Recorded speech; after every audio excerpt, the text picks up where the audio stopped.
Hi, my name is Matt Carroll with World Class Coaching, and today I want to talk to you about using the wide areas for attacking play.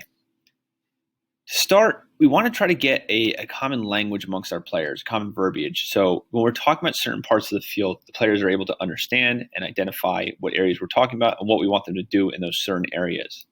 Here I've connected these dots to these coaching sticks to create this area I like to call the kill zone. Now, this is the area where we're going to talk about getting killer passes into the POMO, which we'll talk about in a second. I've then broken it down, the kill zone here, into three different areas. You have your red zone. Okay, the red zone is area that you're generally going to get deeper crosses from. They're going to be contested. They're going to come from wide areas. But these are going to be lower percentage crosses.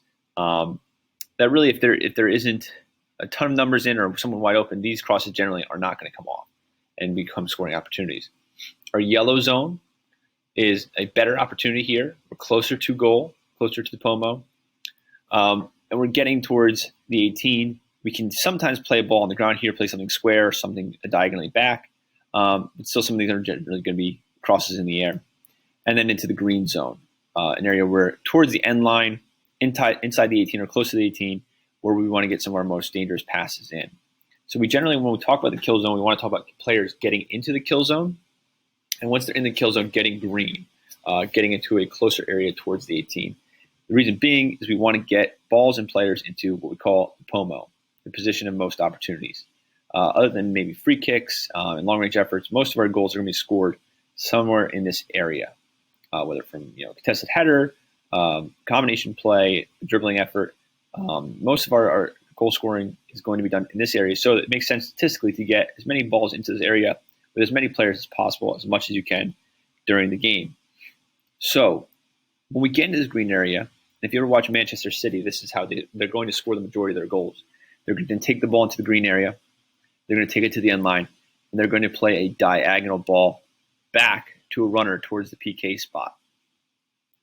The reason this is such an effective pass is the goalie is generally going to play towards their own near post, leaving a lot of the goal open as they try to contest and not get beat near post. In addition, most of your defenders are going to be ball watching, facing this way, with their backs either turned or to the side of on-rushing midfielders who then should be open. So what we see is we bring the ball to the end line, we draw the attention to the ball, play a diagonal low-driven ball to an on-rushing player who then has pretty much an open net to score. Again, watching Manchester City, you'll find, I would say 70% of their goals are going to be scored in this manner of getting towards the end line, drawing attention, playing the ball back. So how do we get this to be played out in games? The one thing we can start with is just playing little balls into the kill zones, allowing players to run into kill zone and play a ball to the opposite winger. Simple, just a little bit of a walkthrough for these players. Nothing too advanced, but what we can really focus on here is when these players get in their body position, getting their hips square towards the target, the position of most opportunities, the POMO. Taking their first touch in is another important concept. If the defender is here, the winger is here, they want to take their first step in, touch, and go around this guy so that he's trailing. A, it gives you a better opportunity to pass the ball, but B, it also creates the opportunity that defender may accidentally trip you in the box as we get into the green zone and leading to a penalty kick. So as you're initially walking them through this idea, you're focusing on keeping the ball on the ground, getting to the end line, playing it back, body position, and a little bit of our runs with the back post running in towards the penalty spot. As we get a little more advanced, we can talk about some scripted efforts. Start with this drill where we're going to set up two cones about half, two cones a little further than halfway between the 18 and the halfway line, and two winger cones. And what we'll do is we'll start with a pass between these two midfielders. We're just trying to recreate some combination play within this drill. They'll then pass to this player who lays the ball off to this player. This player then plays a ball into the kill zone, and the winger runs onto it, attempting to take their first touch in and towards the green zone. then we want to have some scripted runs. So when this player is chugging along to the end line, when they turn their head and their hips, they have an idea of where everyone is going to be. So we'll place this player with this figure.